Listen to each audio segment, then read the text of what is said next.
Welcome back everybody to Forza Horizon 5, and today we're taking a look at the 1986 Citroën BX4TC. This is based on the standard BX, which was produced between 1982 and 1994, with the BX being a massive success for Citroën, as more than 2.3 million were produced.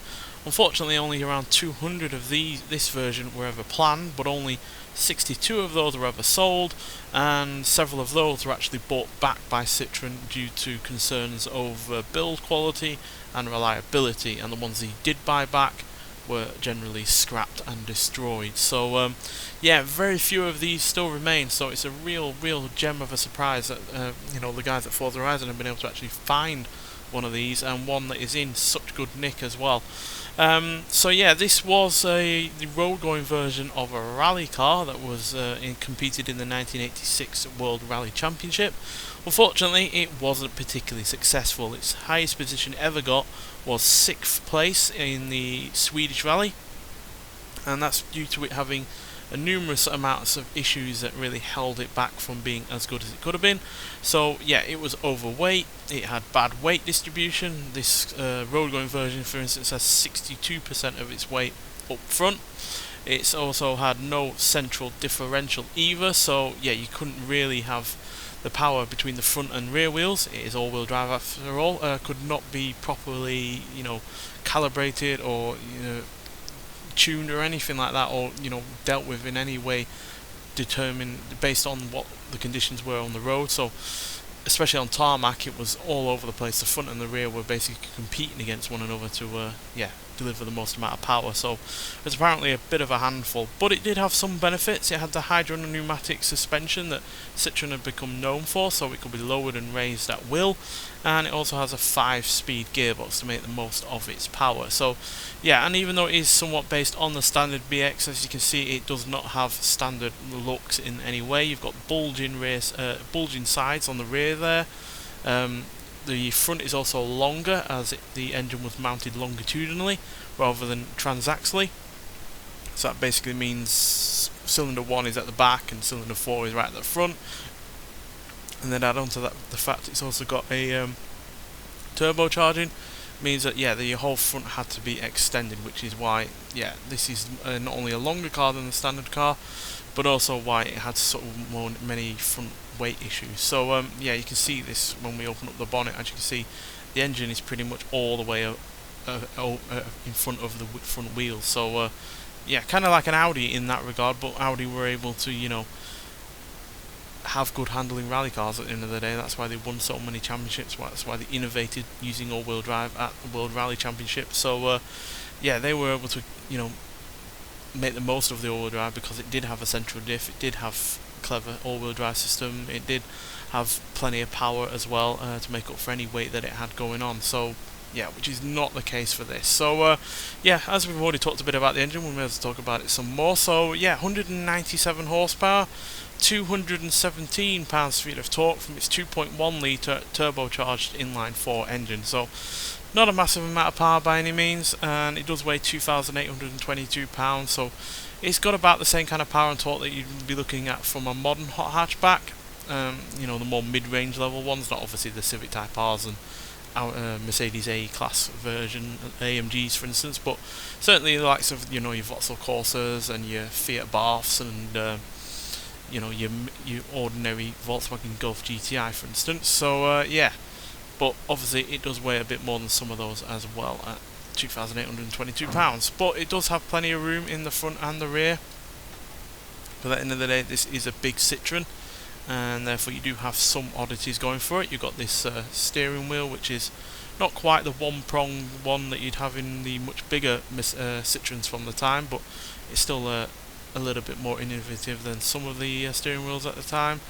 And then you've also got the indicators, which are on buttons, not on stalks.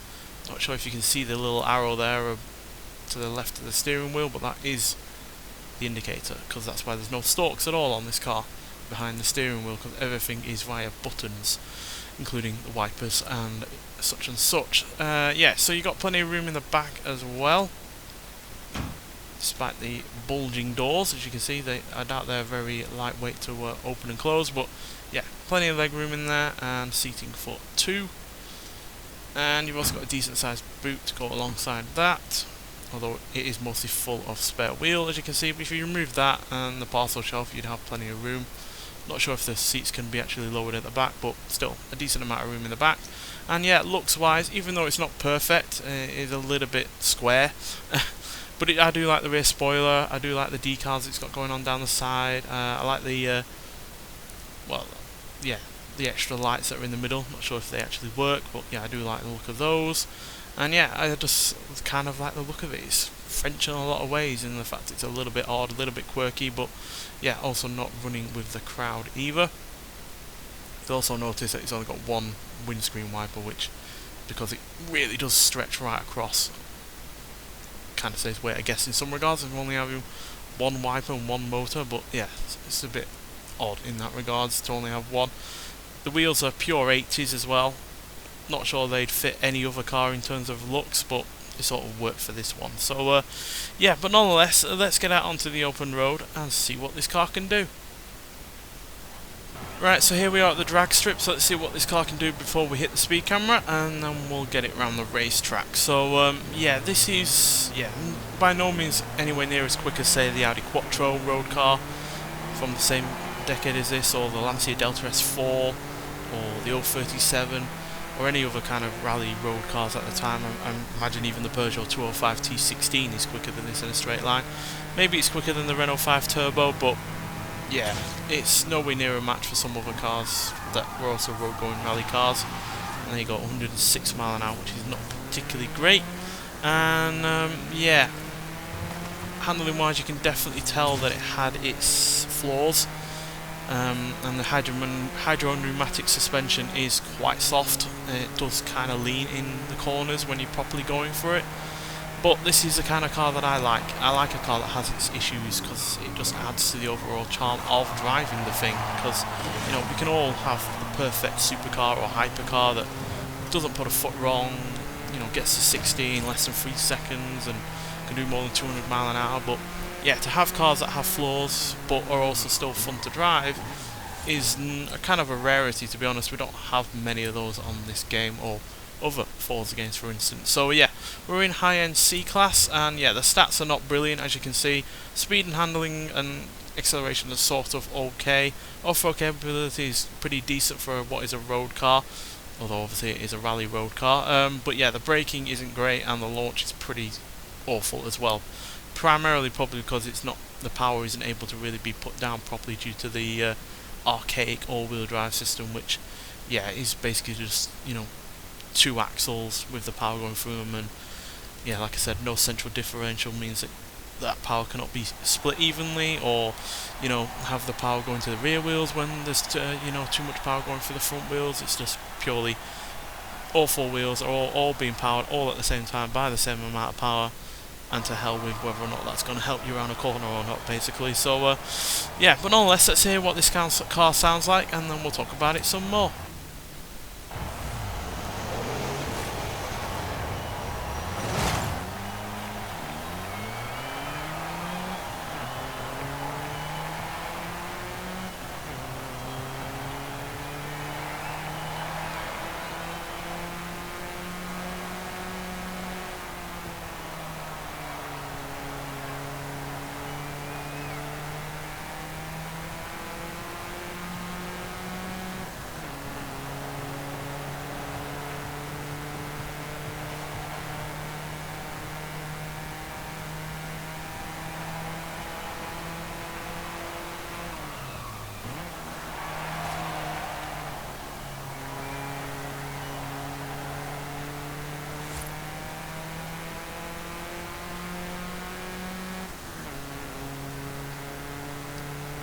So yeah, I think this actually sounds pretty good, to be honest. It doesn't seem overwhelmed by its turbocharger in terms of its engine noise, unlike the Lotus Esprit Turbo, which we reviewed not long ago, which did seem like the turbocharger was, you know, nullifying the engine noise, whereas here, yeah, it's not the highest revving of engines either, but yeah, it does on the whole sound pretty good. But that could be just because, you know, the engine was still a fairly decent powerful engine in its stock form without the turbo.